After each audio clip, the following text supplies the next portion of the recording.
जय हिंद दोस्तों इस वीडियो में पढ़ेंगे जीके के 50 महत्वपूर्ण प्रश्न। ठीक है, इंपॉर्टेंट क्वेश्चन है, अच्छे क्वेश्चन लिए हैं जो आपके पेपर में ऐसे क्वेश्चन आ सकते हो। ठीक है, चैनल पे नए हैं तो चैनल को सब्सक्राइब कर लीजिएगा, बेल बटन को ऑन कर लीजिएगा जिससे कि सभी क्लास का नोटिफिकेशन आप सभी के पास पहुंचता रहे। दोस्तों इसकी जो पीडीएफ है, पीडीएफ आप सभी को टेलीग्राम पर मिल जाएगी। टेलीग्राम चैनल का लिंक इसी वीडियो के डिस्क्रिप्शन में है, या फिर आप सभी लोग टेलीग्राम पर दस्तक अकेडमी सर्च कर सकते हो। आगे 10 बनाइएगा, बहुत बार बताया मैंने। ठीक है, दस्तक अकेडमी सर्च कर लीजिएगा, मिल जाएगा। ठीक है, और दस्तक अकेडमी के नाम से मेरा एक ग्रुप बना हुआ है जो कि आप सभी को प्लेलिस्ट से डाउनलोड करना है।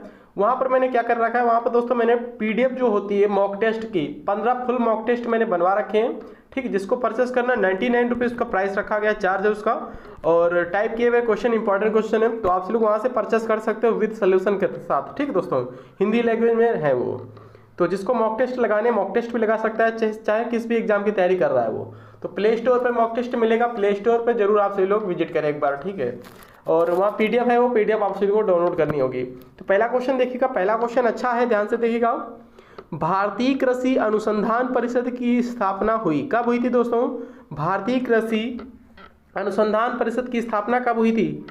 तो इसका करेक्ट आंसर किसके साथ जा रहा है? करेक्ट आंसर ऑप्शन नंबर यहाँ पर है सी वाला, 1929 में हुई थी, याद रखेंगे। ठीक है ना, कब हुई थी? 1929 में, 16 जुलाई 1929 में यहाँ पर भारतीय कृषि अनुसंधान परिषद की स्थापना हुई थी, याद रखिएगा। ठीक है, तो ऑप्शन नंबर इसका सी करेक्ट है, याद रखेंगे। अगला क्वेश्चन देखिए, क्या क्वेश्चन बनना है।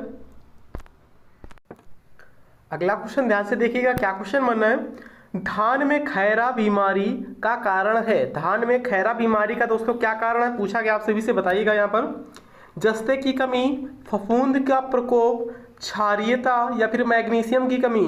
तो दोस्तों इसका करेक्ट आंसर किसके साथ जा रहा है? करेक्ट आंसर दोस्तों इसका हो जाएगा ऑप्शन नंबर सेकंड का ए वाला है। ठीक है ना, जस्ते की कमी के कारण दोस्तों होता है, याद रखिएगा, धान का खैरा रोग या फिर खैरा बीमारी दोस्तों जस्ते की कमी के कारण होता है, याद रखेंगे। ठीक है, अगला क्वेश्चन देखना है यहाँ पर क्या क्वेश्चन है दोस्तों। इसमें क्या होता है कि जब धान में खैरा बीमारी या खैरा रोग जब हो जाता है दोस्तों, इसमें क्या होता है, पत्तियां जो होती हैं पीली हो जाती हैं। ठीक है, याद रखिए। अगला क्वेश्चन देखिएगा, क्या क्वेश्चन बनना है। तीसरा क्वेश्चन, तेजाब वर्षा यानी कि एसिड रेन पर्यावरण में निम्न प्रदूषण से होती है, किसके कारण से होती है बताइएगा, कौन कौन सी यहाँ पर गैस के कारण से होती है। थर्ड क्वेश्चन बताइएगा फटाफट यहाँ पर आप सभी लोग। दोस्तों यहाँ पर correct answer option number D वाला है, नाइट्रस ऑक्साइड एवं सल्फर डाइऑक्साइड की कमी से यहाँ पर क्या हो जाता है दोस्तों, एसिड रेन होती है। ठीक है दोस्तों, यानी कि तेजाब वर्षा होती है, याद रखिएगा। करेक्ट आंसर दोस्तों ऑप्शन नंबर डी करेक्ट है यहाँ पर, नाइट्रस ऑक्साइड N2O और सल्फर डाइऑक्साइड SO2। ठीक दोस्तों, इसके कारण यहाँ पर क्या होता है, अम्लीय वर्षा भी इसको बोलते हैं, और या फिर एसिड रेन बोल सकते हो, या फिर तेजाब वर्षा भी बोल सकते हो, याद रखिएगा। अगला क्वेश्चन देखिएगा यहाँ पर क्या क्वेश्चन बनना है। फोर्थ क्वेश्चन देखिएगा, साइमन कमीशन भारत कब आया था दोस्तों? साइमन कमीशन पहली बार भारत कब आया था पूछा जा रहा है आप सभी से। क्वेश्चन नंबर 4 क्या बनना है बताइएगा। 1926 में, 1928 में, 1939 में, 1942 में। फोर्थ क्वेश्चन का करेक्ट है इसका ऑप्शन नंबर यहाँ पर बी वाला। ठीक है ना, बी करेक्ट है। साइमन कमीशन दोस्तों यहाँ पर कब आया था? 1928 में पहली बार आया था। अखिल भारतीय किसान महासभा सर्वप्रथम कहाँ आयोजित की गई? अखिल भारतीय किसान महासभा सर्वप्रथम कहाँ आयोजित की गई बताइएगा फटाफट। 5th क्वेश्चन का, कलकत्ता, मद्रास, लखनऊ, पटना। तो 5वें क्वेश्चन का करेक्ट है ऑप्शन नंबर सी वाला करेक्ट है, याद रखेंगे। ठीक है ना, अखिल भारतीय किसान महासभा सर्वप्रथम कहाँ आयोजित की गई थी? लखनऊ में आयोजित की गई थी, याद रखिएगा। कब आयोजित की गई थी दोस्तों? यहाँ पर 11 अप्रैल 1936 में लखनऊ में आयोजित की गई थी। अखिल भारतीय किसान सभा की मतलब कि यहाँ पर आयोजित की गई थी, याद रखेंगे। ठीक है, अगला क्वेश्चन देखा जाए यहाँ पर क्या क्वेश्चन बनना है। व्हीटले पुरस्कार किस क्षेत्र में दिया जाता है? व्हीटले पुरस्कार किस क्षेत्र में दिया जाता है पूछा जा रहा है आप सभी से। शांति, मानव अधिकार, वन्य जीव संरक्षण, या फिर पत्रकारिता। दोस्तों 6th क्वेश्चन का करेक्ट है ऑप्शन नंबर सी वाला, वन्य जीव संरक्षण, याद रखिएगा। व्हीटले पुरस्कार किस क्षेत्र में दिया जाता है दोस्तों? यहाँ पर वन्य जीव संरक्षण के क्षेत्र में दिया जाता है, याद रखेंगे आप लोग। अगला क्वेश्चन देखिए क्या क्वेश्चन बनना है। क्वेश्चन, निम्नलिखित में से किसे मुगल सेना में चिकित्सक नियुक्त किया गया था दोस्तों? निम्नलिखित में से किसे मुगल सेना में चिकित्सक नियुक्त किया गया था बताइए फटाफट। बर्नियर को, ककेरी को, या फिर मनुची को या फिर टेवनियर को। दोस्तों 7th क्वेश्चन करेक्ट है इसका ऑप्शन नंबर ए वाला बर्नियर को। याद रखिएगा निम्नलिखित में से किसे मुगल सेना का चिकित्सक नियुक्त किया गया था? बर्नियर को। ऑप्शन नंबर ए करेक्ट है, याद रखेंगे। अगला क्वेश्चन देखिएगा, मॉन्ट्रियल प्रोटोकॉल निम्नलिखित में से किसके संरक्षण से संबंधित है?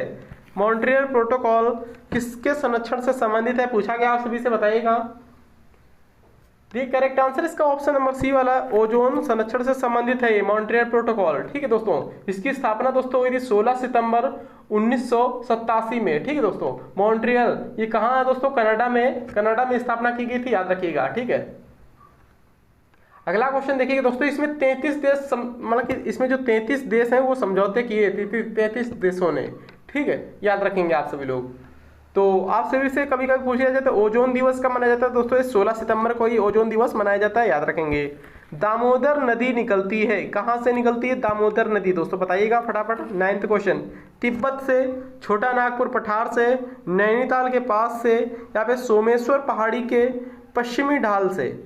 9th क्वेश्चन का करेक्ट है दोस्तों इसका ऑप्शन नंबर बी वाला छोटा नागपुर पठार से निकलती है, याद रखिएगा। तिब्बत जो नदी है दामोदर नदी कहाँ से निकलती है? छोटा नागपुर पठार से निकलती है, याद रखेंगे। ऑप्शन नंबर दोस्तों इसका बी करेक्ट है, याद रखेंगे। अगला क्वेश्चन देखिएगा, मगध की प्रारंभिक राजधानी कौन सी थी? मगध की प्रारंभिक राजधानी दोस्तों पूछा गया आप सभी से कौन सी थी मगध की प्रारंभिक राजधानी? करेक्ट आंसर दोस्तों ऑप्शन नंबर सी है, राजगृह, यानी कि गिरिव्रज जिसे बोलते हैं। ठीक है, करेक्ट आंसर जा रहा है इसका ऑप्शन नंबर सी के साथ। और दोस्तों मगध की स्थापना कभी कभी पूछ लेता है, मगध वंश की स्थापना किसने की थी? तो हर्यक वंश के शासक बिंबिसार ने की थी, याद रखिएगा। ठीक है, और राजगृह को अपनी राजधानी बनाई थी, ये भी याद रखिएगा। तो इसलिए मगध की राजधानी क्या थी दोस्तों? राजगृह। कपास उद्योग जिन कच्चे मालों पर आश्रित है वे हैं, कौन कौन है दोस्तों? भार हास मूलक, भार वृद्धि, या फिर भार सम मूलक, या फिर इनमें से कोई नहीं। 11th क्वेश्चन का करेक्ट है ऑप्शन नंबर सी, भार सम मूलक पर आधारित है या फिर आश्रित है। ठीक है, कपास उद्योग। निम्नलिखित में से कौन सा बाघ आरक्षित क्षेत्र 2 राज्यों में विस्तृत है? कौन सा ऐसा दोस्तों यहाँ पर है बाघ आरक्षित जो 2 राज्य क्षेत्रों में विस्तृत है, बताइएगा। 12th क्वेश्चन का यहाँ पर option number A correct, Bandipur. ठीक है, याद रखिएगा 2 राज्यों में ये विस्तृत है ये क्षेत्र। इसका कौन कौन से वो राज्य है दोस्तों? तमिलनाडु और कर्नाटक। ठीक है, तमिलनाडु और कर्नाटक है, याद रखिएगा। ऑप्शन में इस तरीके से आएगा, बांदीपुर राष्ट्रीय अभ्यारण्य किस राज्य में, ऐसा पूछ लिया जाएगा आपसे। तो यहाँ पर कर्नाटक क्लिक करिएगा, कर्नाटक ऑप्शन में। तमिलनाडु ऑप्शन में तो तमिलनाडु क्लिक करिएगा, दोनों है तो दोनों क्लिक करिएगा, यानी कि ये दोनों ऐसे करके आएगा। दोनों एक साथ वैसे देगा नहीं, वैसे कर्नाटक अधिकतर देता है। ठीक है दोस्तों, तो याद रखिएगा अगर दोनों देगा तो उसमें जैसे ए में कर्नाटक है, बी में तमिलनाडु, तो दोस्तों उसके लिए देगा ए और बी दोनों ऑप्शन सही है। ठीक है, ऐसे देगा। अगला क्वेश्चन देखिएगा, ईश्वर केवल मनुष्य के सद्गुण को पहचानता है तथा उसकी जाति नहीं पूछता। आगामी दुनिया में कोई जाति नहीं होगी, यह सिद्धांत किस भक्ति संत का है दोस्तों? रामानंद, दादू, नानक, या फिर रामानुज। 13 क्वेश्चन का करेक्ट है ऑप्शन नंबर सी, नानक, याद रखिएगा, गुरु नानक देव का है। अगला क्वेश्चन देखिएगा, अधिकांश मौसम गतिविधियां जिस वायुमंडलीय परत में होती हैं वह कौन सी है दोस्तों? तो ये तो सभी को पता होना चाहिए, बहुत ही सिंपल क्वेश्चन है दोस्तों, क्षोभ मंडल में होती हैं, याद रखिएगा। ठीक है, मौसम संबंधी जो घटनाएं होती हैं वो क्षोभ मंडल में होती हैं। ऑप्शन नंबर सी वाला करेक्ट है, याद रखिएगा। अगला क्वेश्चन देखिएगा, यहाँ पर क्या क्वेश्चन बनना है, विश्व की सबसे बड़ी ताजे पानी की झील है, कौन सी है विश्व की सबसे बड़ी ताजे पानी की झील? सभी को पता होना चाहिए। 15 क्वेश्चन का डी करेक्ट लेक सुपीरियर है, याद रखेंगे। ठीक है, ये ताजे पानी की सबसे बड़ी झील है विश्व की, लेक सुपीरियर झील। वर्तमान में भारत की जनसंख्या वृद्धि निम्न में से किस दौर से गुजर रही है? वर्तमान में भारत की जनसंख्या वृद्धि निम्न में से किस दौर से गुजर रही है? 16 क्वेश्चन का डी करेक्ट है, निश्चित रूप से गिरने की प्रवृत्ति के साथ उच्च वृद्धि दर। ठीक है दोस्तों, ऑप्शन नंबर डी करेक्ट है। वैसे चीन को पछाड़कर इंडिया फर्स्ट नंबर पर आ चुका है यहाँ पर जनसंख्या के मामले में, ये भी याद रखना है, एग्जाम में क्वेश्चन बन सकता है यहाँ से। ठीक है, चाइना आप लोग मत क्लिक करिएगा, इस बार इंडिया आ गया नंबर 1 पर है विश्व जनसंख्या में। विश्व में सबसे अधिक जनसंख्या वाला देश दोस्तों भारत है अपना, याद रखिएगा। अभी दूसरे नंबर पर था, चाइना फर्स्ट पर था, अब फर्स्ट पर आ चुका है इंडिया, याद रखिएगा। उत्तर प्रदेश के न्यूनतम और अधिकतम जनसंख्या घनत्व वाले जिले कौन से हैं दोस्तों? सबसे कम जनसंख्या घनत्व कौन है इसमें से बताना है, और सबसे अधिक जनसंख्या घनत्व वाला कौन सा जिले इसमें से बताना है। बताइएगा फटाफट। 17 का बी करेक्ट है, याद रखेंगे, बी राइट है। ललितपुर में सबसे कम जनसंख्या घनत्व है उत्तर प्रदेश में। गाजियाबाद में सबसे अधिक जनसंख्या घनत्व है, याद रखेंगे। ऑप्शन नंबर दोस्तों इसका बी मैच कर जाएगा, याद रखेंगे। वर्तमान में उत्तर प्रदेश के अधिकतम और न्यूनतम साक्षरता दर वाले जिले कौन से हैं? वर्तमान में उत्तर प्रदेश में न्यूनतम और अधिकतम साक्षरता दर वाले राज्य कौन से हैं दोस्तों, सॉरी जिले कौन से हैं? 18वें का करेक्ट है इसका ऑप्शन नंबर बी। अधिकतम यहाँ पर यही है, ठीक है। साक्षरता दर गौतम बुद्ध नगर में सबसे अधिक साक्षरता दर वाले हैं, श्रीवस्ती में उससे कम है, ठीक है, बिल्कुल कम है। साक्षरता दर में बिल्कुल कम यहाँ पर श्रीवस्ती में, सबसे अधिक गौतम बुद्ध नगर में। देश में दोस्तों साक्षरता दर सबसे किस राज्य की सबसे अधिक है? केरल की, ठीक है, याद रखिए दोस्तों ये भी। अगला क्वेश्चन देखिएगा, नामाचिक नामफुक कोयला क्षेत्र भारत के किस राज्य में स्थित है या फिर कहाँ स्थित है? अरुणाचल प्रदेश, असम, मिजोरम, नागालैंड। 19वें क्वेश्चन का ए करेक्ट है, अरुणाचल प्रदेश में स्थित है, याद रखेंगे, ए करेक्ट है, याद रखिएगा। अगला क्वेश्चन देखिएगा, सरकार की पंचायती राज प्रणाली की प्रमुख विशेषताएं क्या है? तो पंचायती राज प्रणाली की प्रमुख विशेषताएं बताइए आप सभी लोग। 20 क्वेश्चन का डी करेक्ट है। इनमें से सभी हैं, याद रखिएगा। इनमें सरकार की 3 श्रेणियां होती हैं, सही है। इसका कथन गांवों और सामाजिक आर्थिक न्याय प्रदान करना है, सही है। जिला परिषद में इसके सदस्य के रूप में कुछ सांसद होते हैं, ये भी सही है, ठीक है दोस्तों। सरकार की पंचायती राज प्रणाली की प्रमुख विशेषताएं ये सभी हैं। 20 क्वेश्चन का यहाँ पर डी करेक्ट है, याद रखेंगे, ठीक है। अगला क्वेश्चन देखिएगा, क्या क्वेश्चन बनना है? 21 क्वेश्चन देखिएगा, पंचायती राज विषय है। कैसा विषय है दोस्तों? पंचायती राज विषय सभी को पता होना चाहिए। पंचायती राज विषय दोस्तों कैसा होता है? पंचायती राज विषय दोस्तों राज्य सूची के अकॉर्डिंग आता है, याद रखिएगा, ठीक दोस्तों। ऑप्शन नंबर यहाँ पर सी करेक्ट है, राज्य सूची के अकॉर्डिंग आएगा ये पंचायती राज विषय। अगला क्वेश्चन देखा जाए यहाँ पर क्या बनना है? 22 क्वेश्चन, भारत के संविधान में मौलिक कर्तव्य किस संविधान संशोधन द्वारा जोड़ा गया? मौलिक कर्तव्य किस संविधान संशोधन द्वारा जोड़ा गया था? बताइए आप सभी लोग। 42वां या फिर 46वां है? 22 का correct answer option number B वाला है। 42वां संविधान संशोधन के तहत यहाँ पर मौलिक कर्तव्य जोड़े गए थे, याद रखिएगा। मौलिक कर्तव्य दोस्तों किस देश से लिए गए? मौलिक अधिकार एक आ जाता है, मौलिक अधिकार आ जाता है, या फिर मूल अधिकार बोल दे तो दोस्तों मौलिक अधिकार या मूल अधिकार अमेरिका देश से लिए गए हैं, जबकि मौलिक कर्तव्य या मूल कर्तव्य दोस्तों रूस से लिए गए, याद रखिए, जिससे सोवियत संघ भी बोलते हैं, याद रखेंगे। अगला क्वेश्चन देखिएगा यहाँ पर क्या क्वेश्चन बनना है? यदि राष्ट्रपति एवं उपराष्ट्रपति का पद खाली हो तो भारत के राष्ट्रपति के पद पर कौन होता है दोस्तों, बताइएगा। या फिर राष्ट्रपति का जब पद खाली होता है तो उपराष्ट्रपति उस पर वर्क करता है, ठीक है दोस्तों। और उपराष्ट्रपति और राष्ट्रपति दोनों के ही जब पद खाली हो तब कौन कार्य करेगा? तो भारत का मुख्य न्यायाधीश काम करता है, याद रखेंगे, ठीक है। 23 का करेक्ट है इसका ऑप्शन नंबर बी वाला, बी करेक्ट है, याद रखेंगे। इंद्रधनुषी क्रांति का संबंध है किस क्रांति से दोस्तों? इंद्रधनुषी क्रांति का संबंध 24 क्वेश्चन का यहाँ पर डी करेक्ट है, सभी से। हरित क्रांति से भी है, नीली क्रांति से भी है, श्वेत क्रांति से भी। ऑप्शन नंबर इसका डी करेक्ट है। इंद्रधनुषी क्रांति का संबंध सभी से। राष्ट्रीय नियोजन में रोलिंग प्लान की अवधारणा कहाँ से मतलब किसने लागू की थी? राष्ट्रीय नियोजन में रोलिंग प्लान की अवधारणा किसने लागू की थी? बताइए फटाफट। इंदिरा गांधी के द्वारा, राष्ट्रीय फ्रंट सरकार के द्वारा, जनता सरकार के द्वारा, या फिर राजीव गांधी के द्वारा? 25 क्वेश्चन का यहाँ पर सी करेक्ट है, जनता सरकार के द्वारा लागू की गई थी। यहाँ पर ये रोलिंग प्लान लागू किया गया था जनता सरकार के द्वारा, ठीक है। 25वें क्वेश्चन का यहाँ पर डी करेक्ट है, याद रखिएगा। अगला क्वेश्चन देखिएगा, त्रिआयाम में लेजर किरण की सहायता से छाया चित्र बनाने की विधि का नाम क्या है दोस्तों? त्रिआयाम में लेजर किरण की सहायता से छाया चित्र बनाने की विधि का नाम दोस्तों है, क्या है? 26 क्वेश्चन का ए करेक्ट है, होलोग्राफी बोलते हैं इसको, याद रखेंगे, ठीक है। क्या बोलते हैं? होलोग्राफी, ठीक है, होलोग्राफी इसका करेक्ट आंसर हो जाएगा, याद रखिएगा। अगला क्वेश्चन देखिएगा, 27वां क्वेश्चन देखिएगा, थर्मस बोतल एवं पेय पदार्थ को कुछ समय तक उसी ताप पर रखने के लिए उसकी दीवारों पर निम्न में से परत लगाई जाती है। किसकी परत लगाते हैं दोस्तों यहाँ पर बताइएगा फटाफट।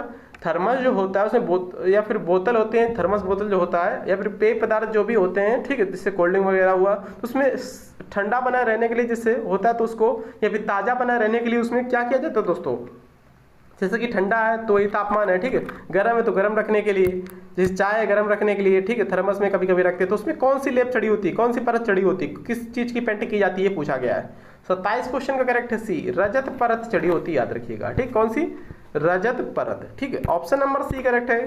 टमाटर में लाल रंग का कारण है दोस्तों, क्या कारण है दोस्तों, टमाटर में जो लाल रंग होता है इसका क्यों होता है, किस कारण से होता है, याद रखिए, बताइए आप सभी लोग। बी करेक्ट है, लाइकोपिन के कारण होता है दोस्तों, ठीक है, टमाटर में लाल रंग जो होता है लाइकोपिन के कारण होता है। ऑप्शन नंबर दोस्तों इसका बी करेक्ट है, याद रखिएगा। अगला क्वेश्चन देखिएगा, नींबू खट्टा किस कारण से होता है, नींबू खट्टा किस कारण से होता है, पूछा गया आप सभी से। 29 क्वेश्चन का दोस्तों यहाँ पर डी करेक्ट है, साइट्रिक अम्ल की वजह से होता है खट्टा, याद रखिएगा, ठीक है, खट्टा किस कारण से होता है, नींबू जो खट्टा होता है साइट्रिक अम्ल की वजह से होता है, याद रखेंगे। ऑप्शन नंबर दोस्तों इसका डी वाला मैच कर जाएगा, याद रखिएगा, ठीक है, नींबू खट्टा साइट्रिक अम्ल की वजह से होता है, ऑप्शन नंबर डी करेक्ट है, याद रखिएगा। और दोस्तों इमली पूछ लिया जाए तो इमली टार्टरिक अम्ल की वजह से खट्टा होता है, ठीक दोस्तों, इमली जो खट्टी होती है टार्टरिक अम्ल की वजह से खट्टी होती है। नींबू जो खट्टा होता है साइट्रिक अम्ल की वजह से खट्टा होता है, याद रखेंगे, इंपॉर्टेंट है क्वेश्चन दोस्तों। बिच्छू या फिर चींटी के डंक में दोस्तों कौन सा अम्ल पाया जाता है, ये भी पूछ लिया जाता है कभी कभी, फार्मिक अम्ल पाया जाता है, याद रखिएगा ये भी आप सभी लोग, ठीक है दोस्तों, कौन सा अम्ल, फार्मिक अम्ल पाया जाता है। अगला क्वेश्चन देखा जाए फिर यहाँ पर क्या क्वेश्चन बनना है दोस्तों, पूछ लिया जाता है दूध में कौन सा अम्ल पाया जाता है, वो होता है दोस्तों आपका लैक्टिक अम्ल। प्लास्टर ऑफ पेरिस का रासायनिक सूत्र क्या होता है दोस्तों, बहुत बार पूछा जाता है, प्लास्टर ऑफ पेरिस का रासायनिक सूत्र क्या होता है, सी करेक्ट है, 2CaSO4 into H2O। हाइड्रोफाइट है, क्या है दोस्तों ये हाइड्रोफाइट क्या है, एक समुद्री जंतु है, एक जलीय पौधा है, या फिर पौधे का एक रोग है, या फिर जड़ रहित पौधा है, बताइएगा। 31वें क्वेश्चन का बी करेक्ट है, एक जलीय पौधा है, ये याद रखें, हाइड्रोफाइट एक जलीय पौधा है, हाइड्रोफाइट क्या है दोस्तों, एक जलीय पौधा है।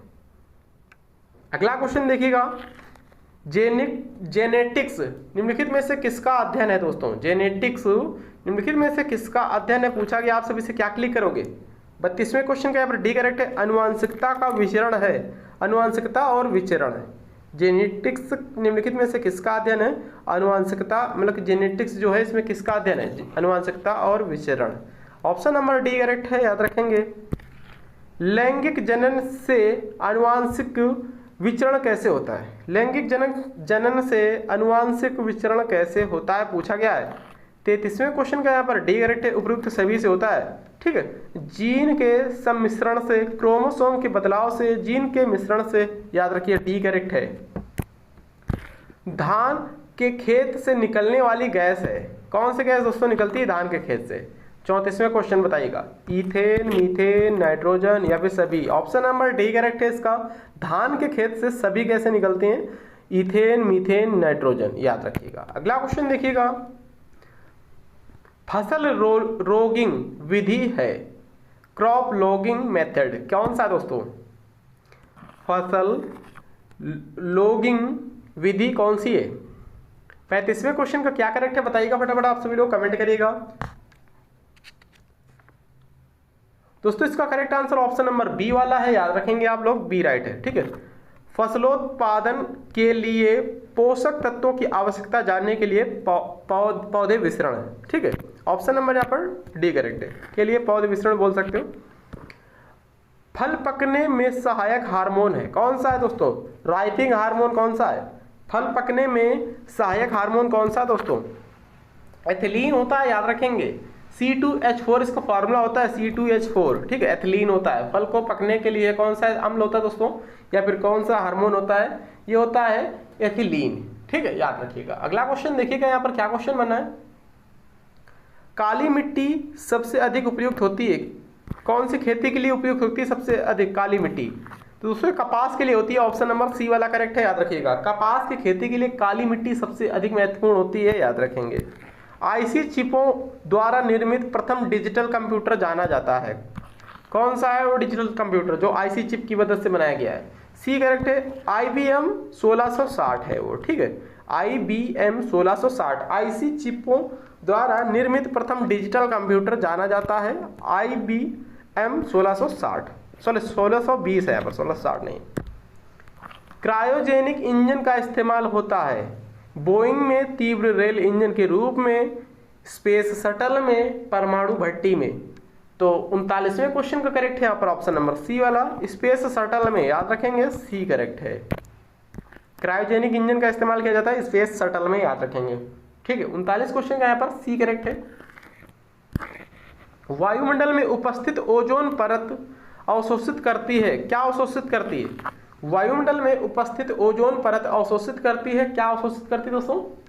सी करेक्ट है, अल्ट्रावायलेट किरणों को, ठीक है, अल्ट्रावायलेट किरणों को अवशोषित करती है, याद रखिएगा। वायुमंडल में उपस्थित ओजोन परत अल्ट्रावायलेट किरणों को अवशोषित करती है, ऑप्शन नंबर सी करेक्ट है, याद रखेंगे।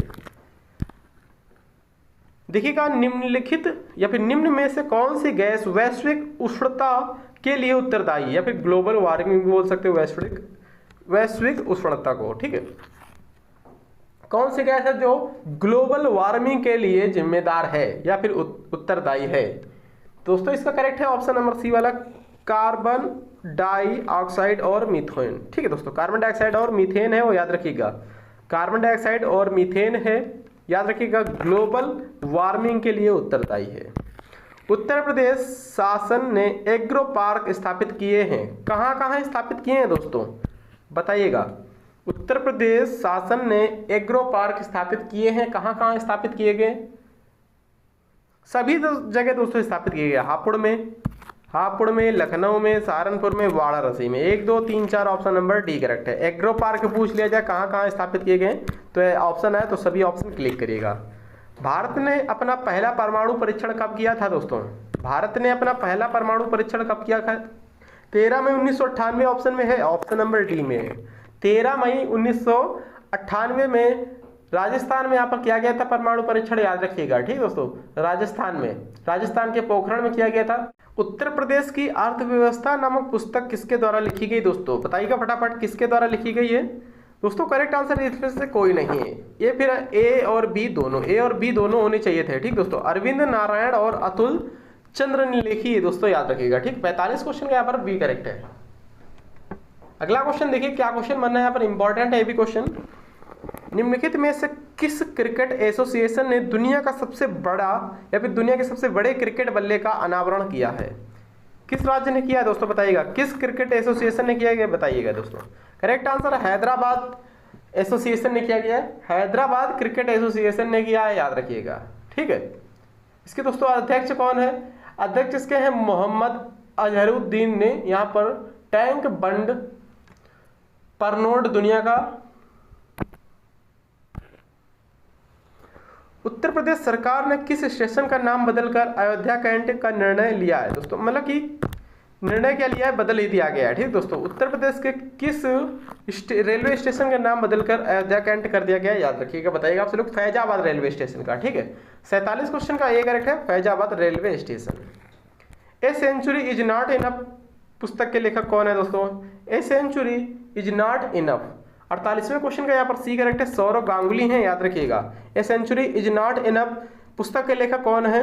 सौरव गांगुली, याद रखिएगा, ऑप्शन नंबर सी करेक्ट है, Sourav Ganguly. A century is not enough, ठीक है। अगला क्वेश्चन देखिएगा, निम्नलिखित में से किस राज्य में भारत का पहला टेस्ट ट्यूब बत्री भैंस का बछड़ा पैदा हुआ है दोस्तों? करेक्ट आंसर किसका जा रहा है? 49 क्वेश्चन करेक्ट है इसका, ऑप्शन नंबर सी, गुजरात राज्य में, याद रखिएगा। निम्नलिखित में से किस राज्य में भारत का पहला टेस्ट ट्यूब बत्री भैंस का बछड़ा पैदा हुआ है? ऑप्शन नंबर सी करेक्ट है। लास्ट क्वेश्चन देखिए, 50 क्वेश्चन यहाँ पर कंप्लीट हो गए। देश का पहला राज्य वन्य जीव डीएनए परीक्षण विश्लेषण प्रयोगशाला का उद्घाटन कहाँ किया गया है? करेक्ट आंसर है नागपुर में, नागपुर में किया गया, याद रखिएगा। तो कैसा लगा कमेंट करके बताइएगा, लाइक सब्सक्राइब शेयर जरूर करिएगा। थैंक यू, जय हिंद दोस्तों।